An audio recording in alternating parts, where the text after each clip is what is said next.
భద్రాద్రి కొత్తగూడెం జిల్లా కొత్తగూడెంలోని సిపిఎం కార్యాలయంలో జిల్లా కార్యదర్శి మత్స వెంకటేశ్వర్లు మీడియాతో మాట్లాడారు. సీతారామ ప్రాజెక్టును తక్షణమే పూర్తి చేసి డిస్ట్రిబ్యూటరీ కాలువలకు నిధులు మంజూరు చేయాలని డిమాండ్ చేశారు. భూసేకరణ చట్టం ప్రకారం రైతులకు నష్టపరిహారం చెల్లించాలని కోరారు.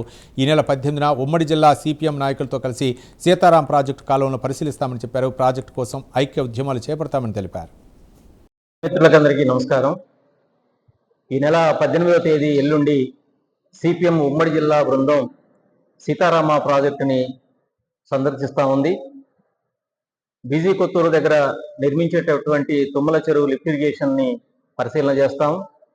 అనంతరం ఈ జిల్లాలో నిర్మితమైనటువంటి 104 కిలోమీటర్ల పొడవున సీతారామ కాలువని తవ్వారు. వికే రామవరం, కమలాపురం దగ్గర పంప్ హౌస్లు ఏర్పాటు చేశారు. ఈ సందర్భంగా సిపిఎం చేసినటువంటి ఉద్యమం ఫలితంగా మంత్రులు, ప్రభుత్వం ఒక ప్రకటన చేశారు.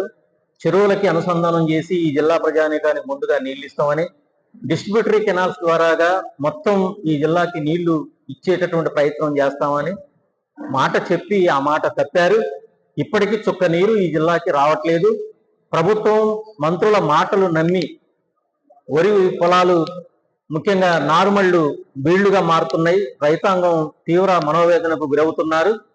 అందుకోసమే సిపిఎం పార్టీ 18వ తారీఖున ఒక పెద్ద ఉద్యమానికి శ్రీకారం చుట్టాలని, ప్రభుత్వం చెప్పేటటువంటి మాటలు ప్రజలకు ఆచరణ యోగ్యంగా లేవు కాబట్టి ప్రభుత్వం చిత్తశుద్ధితోని సీతారామ ప్రాజెక్టు నిర్మాణం పూర్తి చేయాలని, భద్రాద్రి కొత్తగూడెం జిల్లా చెరువుల ద్వారా అనుసంధానం డిస్ట్రిబ్యూటరీ కెనాల్స్ ద్వారా నీళ్లు ఇక్కడ ఇచ్చి ఇతర ప్రాంతాలకు తరలించాలని, అట్లాగనే ఇతర ప్రాంతాల్లో నీళ్లు తీసుకుపోవడానికి సిపిఎం వ్యతిరేకం కాదు.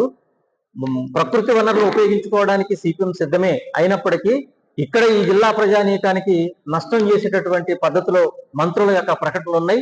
నిన్న కూడా మంత్రి గారు చేసినటువంటి ప్రకటన చూసినప్పుడు డిస్ట్రిబ్యూటరీ కెనాల్స్ చెరువుల అనుసంధానం ద్వారా నీళ్లు ఇస్తామని చెప్పి ఆ మాట తప్పారు.